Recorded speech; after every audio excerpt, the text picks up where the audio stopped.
आज हम बहुत ज़्यादा खुश हैं क्योंकि आज हमारे घर में बहुत ज़्यादा खुशी का माहौल है।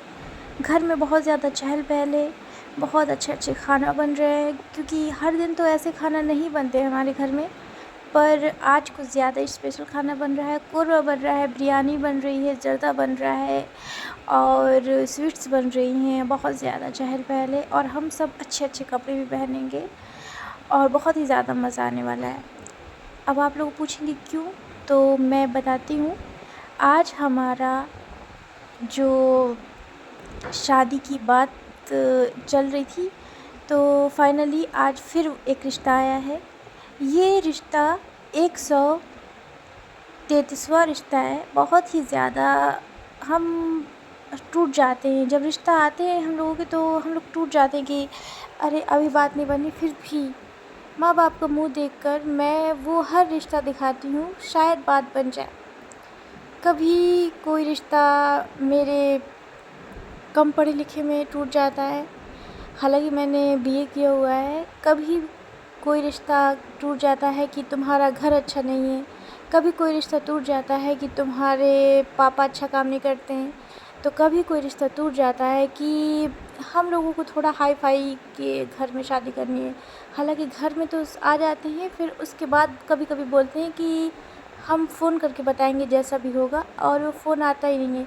तो इसी तरह से 133वां रिश्ता है ये। तो हम उसी तरह से हम हर बार जब भी रिश्ता आता है तो हम लोग पूरी कोशिश करते हैं कि वो लोग खुश होकर जाएं, पर कोई ना कोई बहाना देकर वो चले जाते हैं कि फिर आऊँगी फिर आऊँगी। और इसी तरह से 133वां रिश्ता है ये। हम लोगों ने इस बार भी पूरी कोशिश की है कि शायद बात बन जाए, क्योंकि हर बार कोई ना कोई हो जाता है। लोगों को मुझसे रिश्ता करना है, पर आजकल तो मुझे ऐसा लग रहा है कि मुझसे नहीं, मेरे घर वालों से रिश्ता करना है, मेरे पापा से रिश्ता करना है, मेरे जो बहन भाई उससे रिश्ता करना है, और मुझे जो जहेज़ देंगे मेरे माँ बाप, जहेज़ से रिश्ता करना है। कभी मेरी काबिलियत पर रिश्ता करना है, तो कभी तुम्हें सिलाई आती है, अगर नहीं आती है तो उनसे रिश्ता करना है। कभी तुम खाना बनाती हो तो क्या क्या बनाना आता है, अगर अच्छा खाना बनाना आता है तो उनसे रिश्ता करना है। नहीं, इसी तरह से वो हर इंसान आज की दुनिया में बहुत ही ज़्यादा सबको कुछ न कुछ स्पेशल चाहिए। तो मैं बहुत ही ज़्यादा अंदर से टूट चुकी हूँ, फिर भी मैंने अपने माँ बाप को ऐसा फ़ील होने नहीं दिया है कि मैं अंदर से टूट चुकी हूँ, क्योंकि इतने किसी के भी रिश्ते आएंगे तो कोई भी टूट जाएगा। पर मैं ऐसा आज उनको नहीं दिखाना चाहती कि मैं बहुत ज़्यादा अंदर से टूट रही हूँ। मुझे बहुत ज़्यादा शर्म आती है, पर मैं अपने वो सारे शर्म को बस अपने दिल ही तक रखती हूँ, और बाकी फिर मैं चुपचाप होके मैं आ जाती हूँ। फिर भी वो हर रिश्ते बोलते हैं कि कितना दोगे, कितने लाख दे सकते हो अपनी बेटी को। तो हमें दहेज में गाड़ी चाहिए और इतने ज़ेवरात चाहिए, हमें चाहिए, सास को ऐसा चाहिए तो नंद बोलती है कि हमें ऐसा चाहिए। इसी तरह से रिश्ते मेरे हमेशा से मतलब कि ख़त्म हो जाते हैं। तो फिर भी मेरे माँ बाप बोलते हैं कि तुम्हारी बहुत अच्छी जगह शादी होगी, तुम हार मत मानना। तो मैं हर वो रिश्ता अच्छे से खुश होकर दिखा देती हूँ, क्योंकि अगर मैं कुछ करूँगी तो मेरे माँ बाप बहुत ज़्यादा टूट जाएंगे।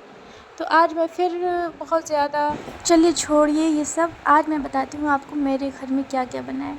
तो मेरे घर में बहुत सारा कोरमा बना हुआ है और बिरयानी बनी हुई है, ज़र्दा बना हुआ है, और बहुत सारे स्नैक्स लेके आए थे मेरे पापा। और वैसे तो मेरे घर में फ्रिज नहीं है, पर हमने अपने बगल वाले पड़ोसी से पानी मांगा है, ठंडा पानी मांगा है, और कोल्ड ड्रिंक्स लेके आए हैं और मिरिंडा लेके आए हैं। बहुत ज़्यादा हम लोगों ने बहुत ज़्यादा मिठाई वगैरह लेके आए हैं। मुझे पता है कि मेरा इस बार भी रिश्ता नहीं बनेगा, पर कोई बात नहीं।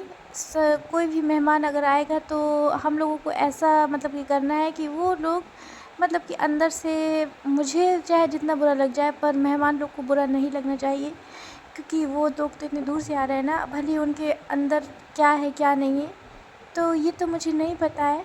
फ़िलहाल मैं तो मेरे घर वाले पूरी कोशिश करेंगे कि मेहमानों को कोई भी कमी नहीं हो। तो फ्रेंड्स, इसी तरह से फिर वो सारे मैंने ने जो मुझे तैयार होना था, मैंने बहुत ही ज़्यादा अच्छा सा ड्रेस लिया था। मेरी मम्मी ने मुझे ईद पर दिलाया था, वो मैंने ड्रेस पहना और मैंने बहुत ज़्यादा अच्छे से एकदम इतने अच्छे से तैयार हुई। तो हर बार मेरी मम्मी बोलती हैं कि इस बार तुम पसंद आ जाओगी, इस बार पसंद आ जाओगी, पर मुझे पता है कि इस बार भी कुछ नहीं होगा, क्योंकि जब हर बार 133वां रिश्ता है, आप समझ जाइए मैंने कितना तैयार हुई होंगी, फिर भी मुझे किसी ने पसंद नहीं किया। फिर भी मैं अपनी मम्मी का दिल रखने के लिए कुछ नहीं बोलती हूँ। मेरी मम्मी को भी लगता है ऐसा, फिर भी मैं वो सारे गम सह कर मुस्कुराती हुई मैं उनके सामने आती हूँ, फिर भी मेरा रिश्ता कट जाता है। तो मम्मी पापा बहुत खुश थे कि शायद इस बार बात बन जाए, और हम लोगों ने जल्दी जल्दी आज सुबह ही काम कर लिया था। हम लोग 3 बजे उठे थे सुबह में, और बहुत ही ज़्यादा अच्छा लग रहा था, क्योंकि हमारे मम्मी पापा और पूरा घर बहुत ज़्यादा खुश था। इतना खुश होते हैं हम लोगों की जैसे ईद आ गई हो मान लो। और इसी तरह से पूरे जितना मेरे हमारे आस पड़ोस में मोहल्ले में सब रहते हैं, तो उनको भी पता चल जाता है, और उनको फिर लास्ट में ये भी पता चल जाता है कि आज फिर वो रिश्ता टूट गया। उनको भी बुरा लगता है, पर ये शायद मेरे किस्मत में ही लिख चुका है कि पता नहीं वो कब दिन आएगा जब मेरा भी अच्छी जगह से, बिना ये रीति रिवाज, ये क्या है, कितना दोगे कितना लोगे, क्या है क्या नहीं, ये सब जिनके दिन में ये नहीं होगा, कब वो लोग आएंगे और मेरे मम्मी पापा एक दिल से खुश होंगे। वैसे तो अब तो मेरा बिल्कुल दिल टूट चुका है, पर सिर्फ मैं ये सब अपने मम्मी पापा की वजह से कर रही हूँ, क्योंकि वो लोग चाहते हैं कि मेरी शादी हो जाए, और कहीं ना कहीं मैं उनकी खुशी मैं भी चाहती हूँ। और फिर मैंने ट्राई किया। अभी आने में उनके 15 मिनट बचे थे। हम लोगों ने सारी वो तैयारी कर लिया, उसके बाद वो लोग आए और फिर हम